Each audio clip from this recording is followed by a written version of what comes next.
In October 2025, a crashed Bugatti Chiron Per Sport sat on a lot in Miami with a salvage title and a crumpled front end. One of only 60 ever built. A car that sells for $6 million when it's perfect. Bugatti had already declared it a total loss, locked its VIN, and made clear that as far as they were concerned, the story was over.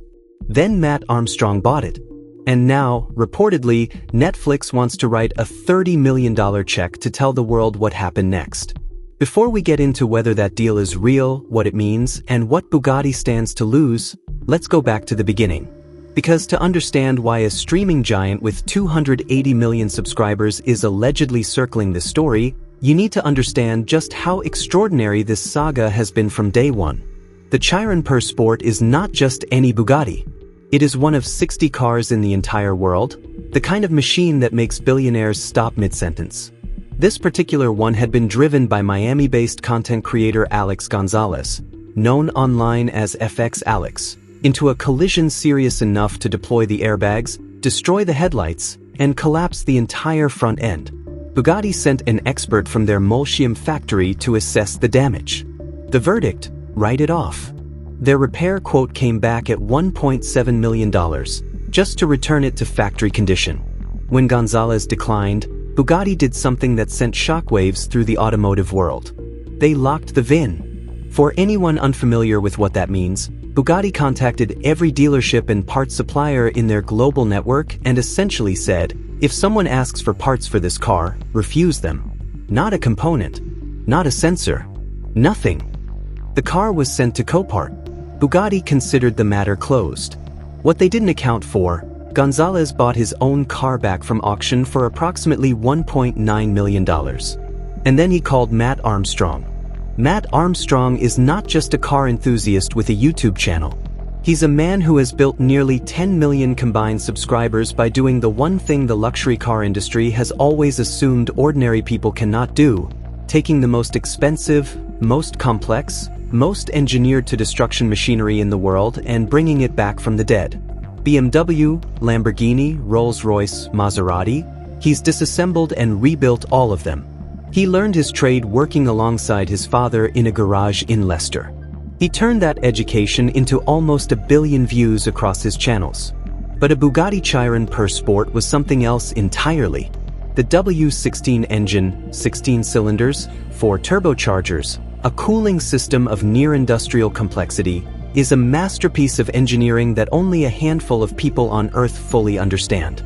And Bugatti had made absolutely clear they did not want anyone outside of Molsheim touching it. When Matt started posting footage of the torn-apart Chiron in his workshop, the automotive internet went into overdrive. Millions of views in hours. And then something happened that no one could have scripted. Mate Rimac, the CEO of Bugatti, got on social media to respond to a YouTuber from Leicester. Let that sit for a moment. The head of one of the most exclusive car brands in existence, responding publicly to a garage builder from the English Midlands. That was the moment this story stopped being an automotive YouTube series and became something with a life of its own. Rimac's video was measured and professional. He outlined genuine safety concerns. The gearbox housing had fractured, the monocoque had taken structural damage, and a car capable of approaching 300 miles per hour cannot have corners cut on its repair. He noted that only 2 facilities in the world had the equipment to safely split the chassis, and Molsheim was one of them. He extended an olive branch. Matt was welcome to bring the car to Bugatti. Matt wasn't having it. He stated plainly that the decision to rebuild the car privately was Alex Gonzalez's to make, that he was taking full responsibility, and that he was doing it himself. When Matt hinted at 3D printing replacement parts and CNC machining custom brackets, Rimac pushed back publicly, questioning whether aftermarket components could meet the safety demands of a car at this performance level. The back and forth became compulsory viewing. With every video Matt dropped, with every engineering solution he found, the audience grew. And somewhere in the background, the mathematics of this story started becoming very interesting to people who greenlight content on streaming platforms. Against every obstacle, the locked VIN, the parts blacklist, Bugatti's very public assertion that this was impossible without factory support, Matt Armstrong and his team actually started making it work.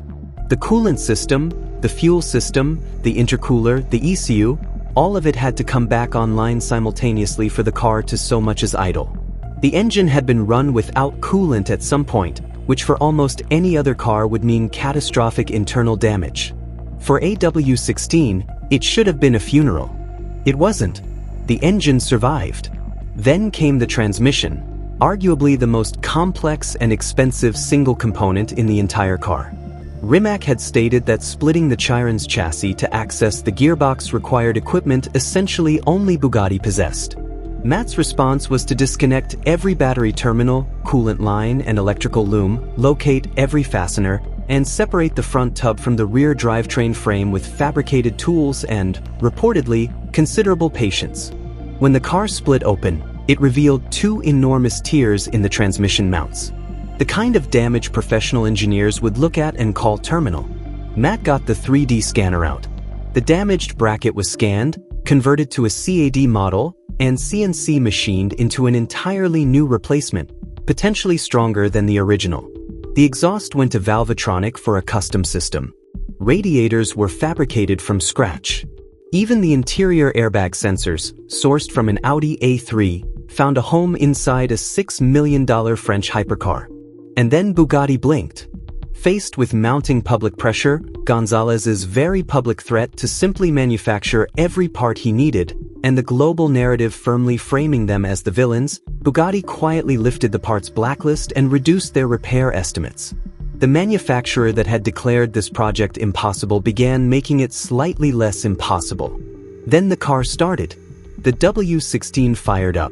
The sound alone, and if you haven't watched that video, stop everything and go find it after this, was enough to make experienced restorers openly emotional. Here's where the story becomes something else entirely. Strip away the car content, and what you actually have is a David and Goliath story.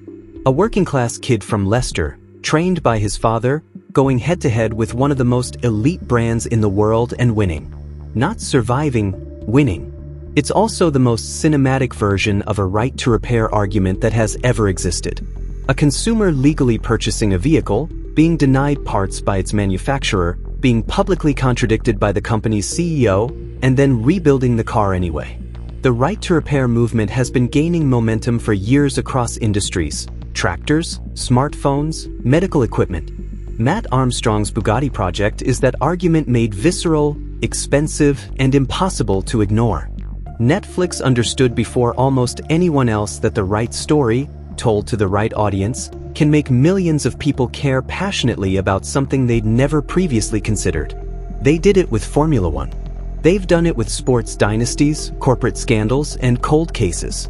Matt Armstrong's Bugatti story is that story for the automotive world. And $30 million, significant as it sounds, is a fraction of what Netflix spends on a single major original series. For a narrative with this level of conflict, this level of universal resonance, and this level of a ready-made arc, it is not an outlandish number at all.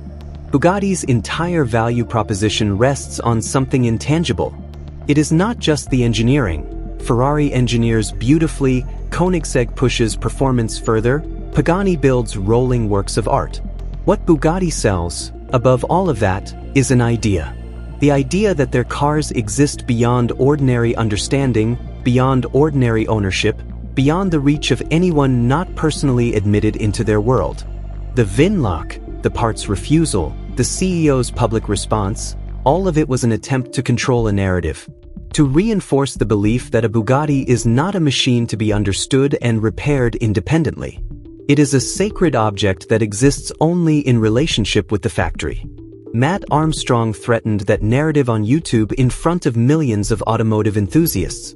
A Netflix documentary puts it in front of 280 million subscribers, including journalists, regulators, and consumer advocates who would immediately recognize the implications of a billion-dollar company locking a legal owner out of repairing their own property. It turns a YouTube drama into a mainstream cultural argument. And in that argument, Bugatti cannot win. The moment someone who has never heard of a Chiron per sport watches a documentary where a manufacturer denies parts for a car someone legally owns, Bugatti becomes the villain in a story that has nothing to do with horsepower.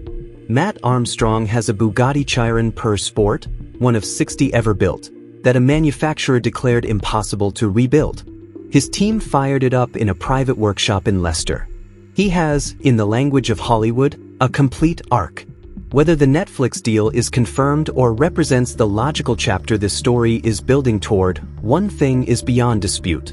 This rebuild is already one of the most significant automotive narratives of the past decade.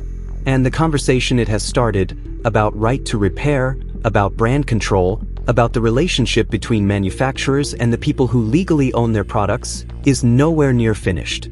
Bugatti may have won every technical argument, but they are rapidly losing the only argument that matters in the age of streaming. Who gets to tell the story?